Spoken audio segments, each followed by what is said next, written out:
I am here to talk about pie crust, and not only talk about it, but I'm going to make some.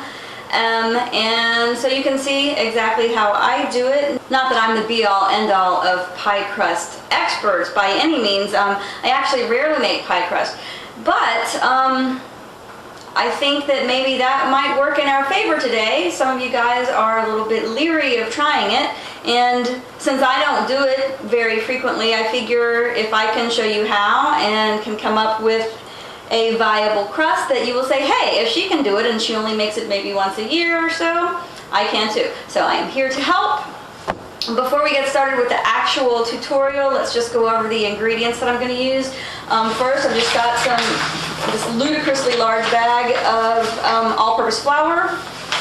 I have some butter. This happens to be unsalted. I just prefer it because I like to add my own salt. This butter has until very recently been in the freezer.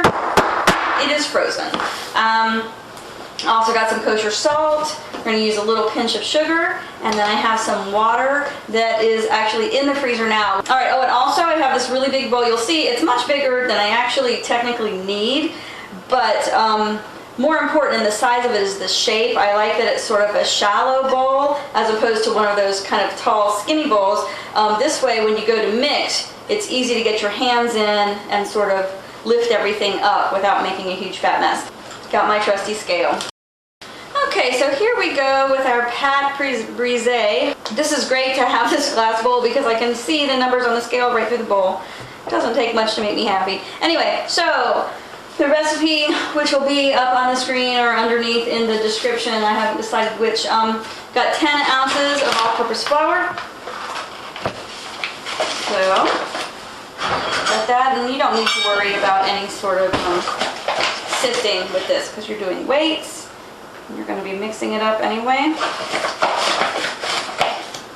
This is good for one crust, by the way. Of course, you can double it to make a 2-crust pie. Alright, 10 ounces.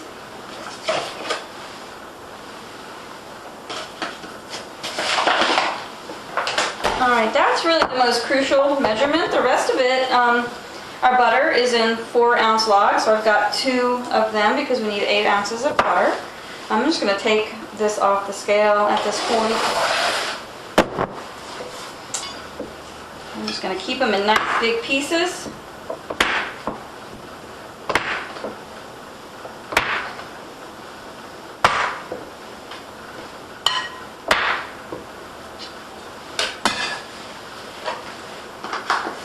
I'm going to add in a pinch of salt, sugar. I'm going to say it's about a teaspoon and a half perhaps of sugar. Mix that a little bit just with my fingers.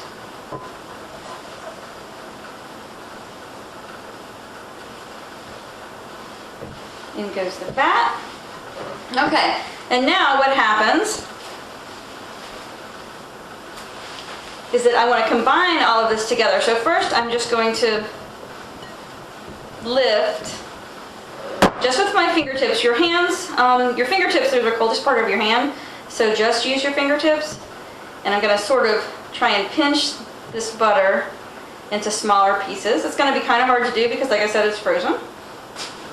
Okay, so just keep lifting and mixing. And you're also going to squeeze the butter into the flour. Not all of it, but some of it. So, like some of these larger pieces, of course the outsides are going to get softer before the insides do. And that helps us because we can squeeze off the outside pieces and just rub it right into the flour. See, here's a big piece. See how I can take off these little outside pieces and rub them into the flour. I'm really rubbing hard. Thumb against fingers, just like this. This is why I don't like to use a fork or a pastry blender, because you can't really feel it and you can't get a rubbing motion going on if you just have something that cuts. So this is one of the reasons that we were born with opposable thumbs, so we can make pie crust. So again, I'm not going to overwork it. or overthink it. Just bust up bigger pieces into smaller pieces. I'm just making big rocks into little rocks. So when I'm done with this portion of the activity, we will have some larger pieces of fat all mixed in to cornmeal-ish looking flour. The part of the fat that you rub into the flour gives you the tenderness, because fat impedes gluten formation. So the more of those little flour granules you can coat with the fat, the less gluten is going to form, because the fat acts as a barrier between the proteins in the flour and the water that can actually activate it. And then the larger pieces are what give you your flakiness, because what will happen in the oven is that your larger, well, all of the fat will melt, but when the larger flakes of fat, and there'll be flakes after we roll them out, right now they're chunks, but when we roll them, they'll magically turn into flakes. Your flakes, the large flakes, when they melt, will leave pockets that between layers of dough. And those pockets make the layers, which equals flakiness. All right, this is looking pretty good. Take a good look at this. There's not any flour really that's just left as just naked flour. Most of it at least has a little bit of fat rubbed into it. So now, rather than coming up from underneath, I'm kind of digging in, and I'm always twisting and rubbing. That's the action that I'm doing. Notice I'm not wearing my rings because this is kind of a messy job. And, you know, I don't know how clean my rings are. They're pretty clean, but still there's a bunch of little crevices in the rings. You don't want bacteria and weirdness to get into your pie crust. So it's just better to take your rings off when you're cooking, especially when you're all hands-on like this. Okay, so there's that. Now I'm going to grab my water. All right, if a little ice gets in to the crust, that's not a big deal. This is 4 ounces of water, by the way. I might not need all of this. I poured on what probably is about 1 ounce. And then see, there's no mixing that's happening. This is just tossing. It's like tossing a salad. You're just evenly distributing the water. Look, it doesn't even look like I did anything, does it? It doesn't even look like there's any water in there. But you saw me add it. Add a little bit more.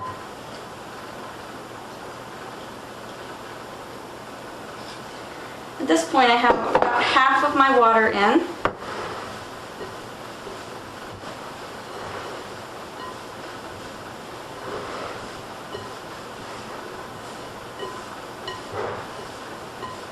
It still looks exactly the same as it did before though, doesn't it? Water is kind of magic, but you can see a little bit of dough coming together on my fingers. Again, be real gentle, because you don't want to activate that gluten. All right, I'm going to end up putting about 3 ounces of my water in. And then I'm going to test it, and I'll show you how to do that. Okay, so make sure it's good and mixed. And see, I'm just moving the bowl. At this point, you can see, hopefully, that the dough, or the proto-dough, is a little less sandy and a little more pebbly looking. I'm going to squeeze it together. That's pretty good, but see, it's breaking apart. I squeezed it, and it looks like dough, but if I touch it, it kind of busts apart. Try one more time. Squeeze. A little dry. So, again, I'm not going to add all the rest of that water. You want to be real judicious here. I am drizzling in very slowly what amounts to maybe 2 teaspoons of water, and mix again.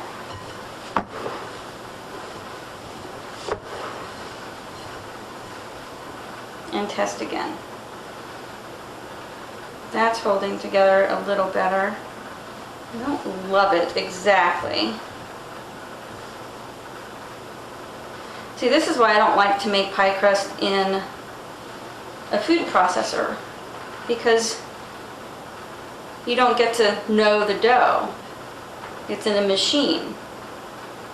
Granted, the machine might make your life easier, but the machine is not going to teach you what correct dough should feel like when it's ready. So once you can make it by hand, by all means make it in the food processor. But challenge yourself to do it by hand first. Okay. Look at that. See? That's much nicer. Still looks a little dry, but now watch this. I'm going to push all of this dough down into my bowl. And look, it's magically coming together. It went from very sandy looking to looking like dough. And that's what I mean by most people put too much water in their dough. They think, oh, it doesn't look wet enough, it's not holding together in a ball yet. Well, when you push it down with your fist, it does hold together into a ball. So that is done. If you can see in here, there are pieces of butter that are still intact. And then most of the butter is, well, probably half the butter is worked really well into the flour.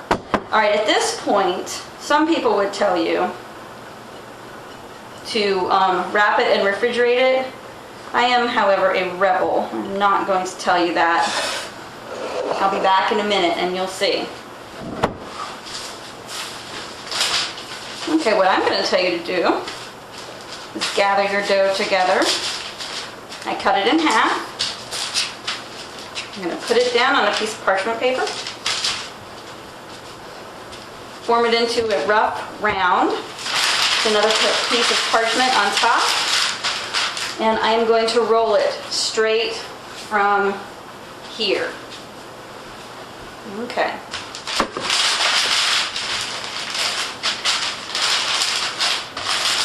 The dough is pretty soft right now, which makes it easy to roll. And it's still going to have its rest in the refrigerator, so you don't have to worry about that. So I have always rolled my dough first.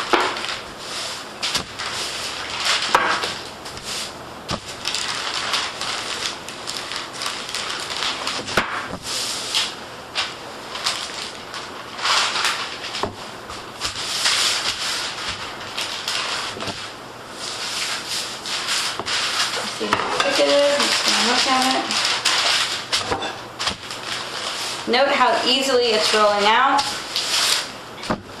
I can promise you, if there was too much water in this dough, it would be sticking, and I would be cursing and sweating and perhaps near tears. So, less water is better.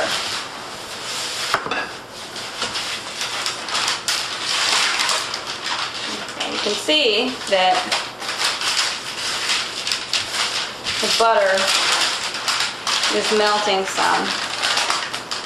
We're going to take care of that.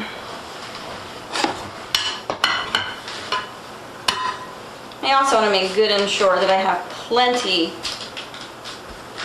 of dough. I don't want to have to piece together a crust. That's just no fun for anyone. So.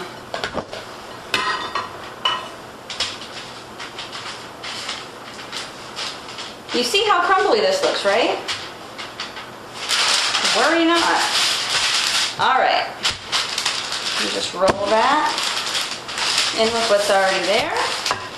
Ensure that we have more than enough dough to fill our pie crust, or our pie pan, or our tart pan, or whatever we're going to fill it with. All right. So I like this. I'm going to put this in the fridge. I'm going to roll out the rest as well, and then when I come back, it will have rested in the fridge for a good half an hour, and we will fill our pie pan. Alrighty, be back soon.